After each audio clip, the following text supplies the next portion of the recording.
7 महीने से वो मेरे पीछे पड़े हुए हैं। जब जब उन्हें बोलती हूँ कि मेरे को उनके साथ नहीं रहना है तो मेरे को वो मारते हैं, मेरे को टॉर्चर करते हैं। नमस्कार, मैं हिंदी टीवी देखने वाले हमारे सभी दर्शकों का बहुत बहुत स्वागत है। दोस्तों, देश या प्रदेश की सरकारें भले ही महिला सुरक्षा के लाख दावे करती हों, लेकिन उनका हर दावा खोखला साबित होता हुआ दिखाई पड़ रहा है।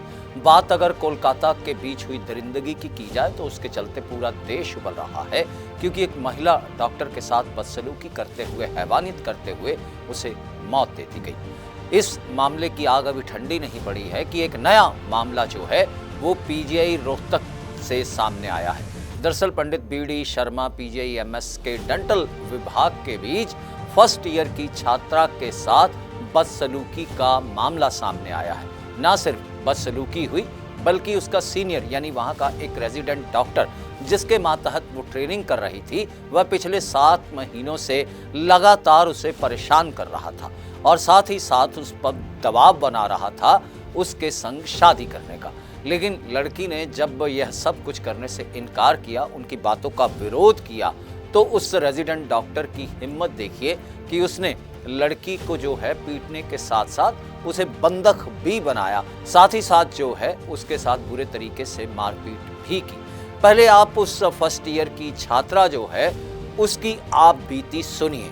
मैं बीडीएस फर्स्ट ईयर की स्टूडेंट हूँ पीजीआई रोहतक में। मेरे साथ 7 महीने से टॉर्चर हो रहा है फैकल्टी से, जिनका नाम है doctor Maninder Kaushik. Anatomy first year PG MD कर रहे हैं वो यहाँ से।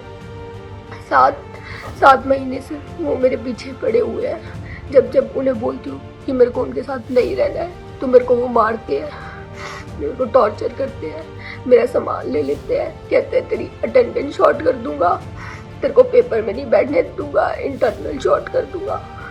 इस पूरे मामले के सामने आने के बाद से जो है पीजीआई प्रबंधन के हाथ पांव फूल गए और उसने तुरंत इस मामले का संज्ञान लेते हुए अपनी कार्रवाई को अंजाम दिया। जहां संस्थान की तरफ से पुलिस को भी रिपोर्ट दर्ज करवाई गई, तो वहीं संस्थान की अनुशासनात्मक कमेटी ने फैसला लेते हुए तुरंत प्रभाव से उस रेजिडेंट डॉक्टर को संस्थान से निष्कासित कर दिया। 17 अगस्त की रात को एक हमारी बीडीएस की छात्रा, उसके परिवार के सदस्य, उनके भाई हमारे यहाँ पर ट्रॉमा सेंटर में पहुँचे और उस लड़की के चोट लगी हुई थी और उन्होंने ये कंप्लेंट दर्ज कराई कि एनाटमी के एक फर्स्ट ईयर के पीजी के द्वारा उन्हें ये चोटें मारी गई हैं। उसी समय पर हमारी माननीय कुलपति महोदया और हमारे संस्थान के जितने भी एडमिनिस्ट्रेटर हैं वो सब उसी समय ट्रॉमा में पहुँचे और उनका बयान लिया गया। वहीं पर ही हमारे एमएस के द्वारा एक बोर्ड का गठन किया गया जिन्होंने उनकी चोटों की पूरी जानकारी ली।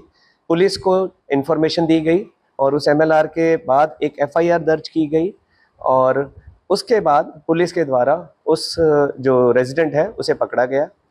डेंटल के प्रिंसिपल डॉक्टर संजय तिवारी के द्वारा एक कंप्लेंट वीसी ऑफिस में दी गई कि इस तरह के मामले को बिल्कुल जल्दी से संज्ञान लेना है, जिसके बेसिस पे डिसिप्लिनरी बोर्ड बिठाया गया जो यूनिवर्सिटी के प्रावधान में है और उसके बाद जितने भी सर्कमस्टेंशियल एविडेंस थे उन्हें देखते हुए ये निर्णय लिया गया कि इस विद्यार्थी को, जो हमारे एनाटमी में फर्स्ट ईयर पीजी हैं, एमएस एनाटमी कर रहे हैं, उन्हें संस्था से निष्कासित कर दिया गया है। वहीं पुलिस ने भी कार्रवाई करते हुए उस मनचले डॉक्टर को उसकी हैवानियत के चलते हिरासत में ले कोर्ट में पेश किया, जहां से उसे 2 दिन के रिमांड पर भेज दिया गया है। वहीं इस पूरे मामले की जानकारी मिलने के बाद और सोशल मीडिया के जरिए जो है ये खबर सामने आने के बाद हरियाणा के स्वास्थ्य मंत्री जो हैं वह पीजीआई रोहतक पहुंचे और वहां पर उन्होंने पत्रकारों से बातचीत करते हुए इस बात का हवाला दिया कि इस तरह की हैवानियत, इस तरह के बर्ताव को जो है वो कतई बर्दाश्त नहीं किया जाएगा और सुरक्षा व्यवस्था जो महिला डॉक्टरों की है वह और पुख्ता की जाएगी। सुनिए क्या कहना था हरियाणा के स्वास्थ्य मंत्री का। बड़े दुख के साथ आना पड़ा। इसी मेडिकल कॉलेज की एक कन्या, उसके साथ उसी के एक टीचर ने कुछ बदतमीजी की, तो जैसे ही हमारे संज्ञान में बात आई तो डिपार्टमेंट ने भी एक्शन लिया और बड़ा स्ट्रॉन्ग एक्शन लिया, उसको निकाल दिया। उसका जो पीजी कोर्स कर रहा था वो भी ख़त्म कर दिया और उसको निकाल दिया। और जो हमारी एक नेशनल मेडिकल काउंसिल होती है उसको भी हमने इन्फॉर्म कर दिया। और दूसरी ओर पुलिस ने भी उसको अरेस्ट करके उस पर जो भी धाराएं थी वो लगाकर उसको, मुझे अभी पता लगा है कि पुलिस को 2 दिन का रिमांड भी मिल गया है। तो हरियाणा सरकार पूरी वचनबद्ध है, प्रतिबद्ध है। इस तरह का कोई हीनियस क्राइम होगा तो उसको बर्दाश्त नहीं करेगी। साफ तौर पर जो है महिलाओं के साथ कहीं दरिंदगी तो कहीं मारपीट की घटनाएं जो हैं वो सामने आ रही हैं, जो कि समाज के लिए और साथ ही साथ हमारी बेटियों के लिए कोई अच्छी बात नहीं है। लिहाजा सरकारें चाहे देश की हो या प्रदेश की, उनको पुख्ता कानून बनाते हुए और साथ ही साथ ऐसे संस्थानों के बीच सुरक्षा के पुख्ता इंतजाम करते हुए सभी डॉक्टरों की, चाहे महिला डॉक्टर हों या फिर पुरुष डॉक्टर हों, उनकी सुरक्षा को निश्चित किया जाना चाहिए। हमारी खबरों को लेकर अगर आपका कोई सुझाव या राय है तो आप हमें फेसबुक और यूट्यूब पर फॉलो करते हुए अपने सुझाव और राय दे सकते हैं, लेकिन हमें लाइक करना और साथ ही साथ शेयर करना तो आप कतई ना भूलें। शुक्रिया।